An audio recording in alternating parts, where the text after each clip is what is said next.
Ó, como eu tinha dito para vocês, a ginecologia endócrina ela tem uma importância gigante dentro da prova do Revalida, é o tema mais cobrado de ginecologia e é o segundo mais cobrado no geral, tá? Perdendo aí só para o pré-natal. E a gente tem aqui, então, em torno de 33 questões de ginecologia endócrina, mostrando, né, nesses últimos 10 anos, mostrando assim, a sua importância.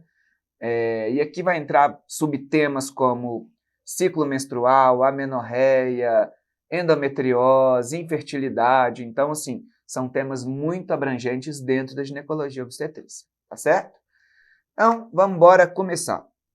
Uma paciente de 14 anos procura a Unidade Básica de Saúde, UBS, para a sua primeira consulta ginecológica, pois deseja usar anticoncepcional oral.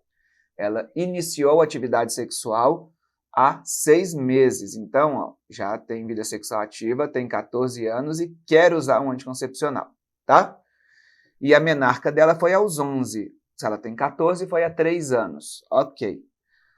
A adolescente nega comorbidades e os pais dela não sabem do início da atividade sexual. Qual conduta mais adequada frente ao caso acima? E nós temos as opções aí, se a gente deve prescrever, se não deve prescrever anticoncepcional, se deve prescrever solicitando a presença dos pais. Então, é um conhecimento que eles exigem da gente aqui. Então, nós temos aqui como errado. Lembrando sempre, verde, pontos-chave, e o vermelho aí, o que deixa a alternativa errada. Não prescrever, não prescrever.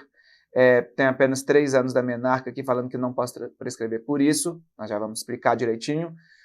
Acompanhada de um responsável ou solicitar a presença de um responsável. Então, essas são as questões erradas, as alternativas erradas. A certa seria, então, a letra D, prescrever anticoncepcional oral, orientar o uso de preservativo e garantir a confidencialidade da consulta. E aí, por que a gente tem isso? Indicação de contracepção. Desejo, a paciente quer usar um anticoncepcional, tá? Ela tem alguma contraindicação, ela fala que ela não tem problemas de saúde, não me fala aqui de histórico familiar, por exemplo, de trombose, mas não deixa isso como um problema a princípio, né? Se tivesse alguma coisa, eles gostariam de falar isso, então a princípio a gente poderia passar, não há uma contraindicação pelo que foi relatado para a gente na questão. E como que funciona a questão do sigilo médico? Bom, não é uma questão... Não, o que o CRM fala para a gente? Ele fala para a gente o seguinte: a gente tem que respeitar o paciente de 12 anos até 18, não está dentro da fase aí de adolescência, né? Ele não é responsável legal por si, mas isso não o impede de participar da consulta sozinho. Quando que eu tenho que informar os responsáveis? Se o problema de saúde desta pessoa, desse adolescente, botar a sua vida em risco, a gente tem dever legal de informar ao responsável. Neste caso, não é isso que está acontecendo, né?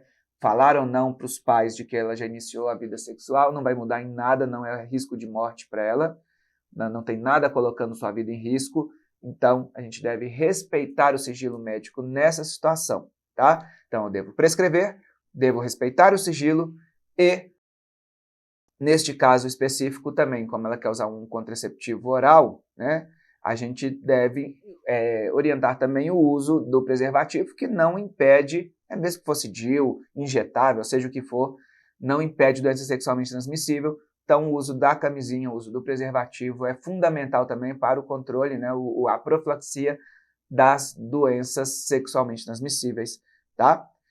E, né, complementando aqui, a gente tem também alguns métodos, alguns exemplos de métodos. Então, ela poderia usar método oral, né, pílulas só de progesterona, pílula só de estrogênio e progesterona combinada, pílula só de progesterona.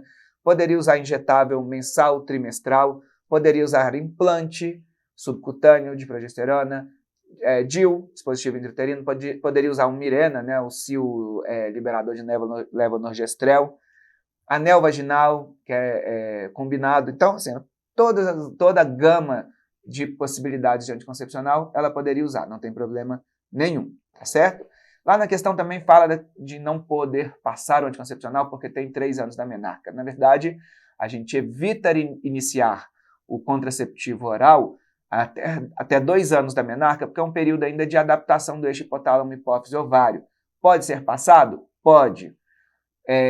Não é uma contraindicação absoluta, mas se a gente puder evitar nos primeiros 2 anos é um pouquinho melhor, porque a gente pode agilizar o fechamento da epífise óssea e diminuir um pouco o crescimento final dessa pessoa. Então, seriam 2 anos e não 3, então isso está errado lá na alternativa também, mas também não é contraindicação. Se precisar usar, pode, preferível um método contraceptivo com uma dosagem mais alta de estrogênio, tá certo?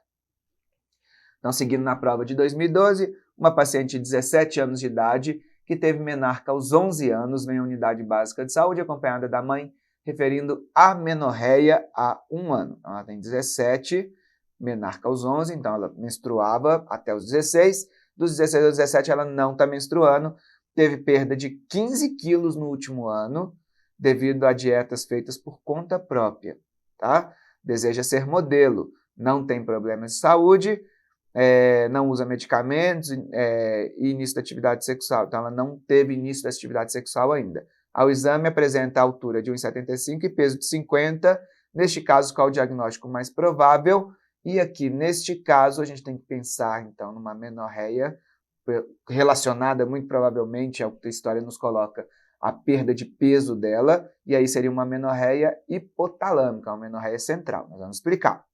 Então, ela tem uma alteração do ciclo menstrual. Como que funciona o ciclo menstrual? Ele tem aquele eixo todo, hipotálamo, hipófise, ovário. Então, ele começa no cérebro, no hipotálamo, tem o GNRH, a produção de GNRH impulsos, dependendo de como é a pulsatilidade, ele vai estimular a produção de FSH ou de LH na hipófise. A hipófise vai liberar o FSH e o LH que vão agir no ovário, né, no endométrio, tá? Mas no ovário especificamente para liberação de estrogênio e progesterona.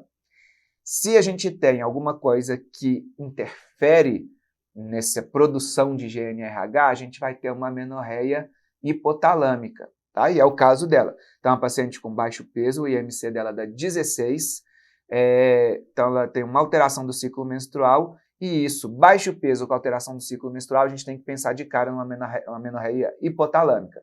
A gente tem todos esses hormônios relacionados a centro de fome e saciedade, leptina, neuropeptídeo Y, e eles podem, inclusive, interferir diretamente na produção do GNRH, alterando a sua pulsatilidade. Se eu altero a pulsatilidade do GNRH, eu altero a produção de FSH e LH, e aí, né, diretamente a alteração, eu tenho um prejuízo à produção dos hormônios ovarianos. Muito bem, pessoal.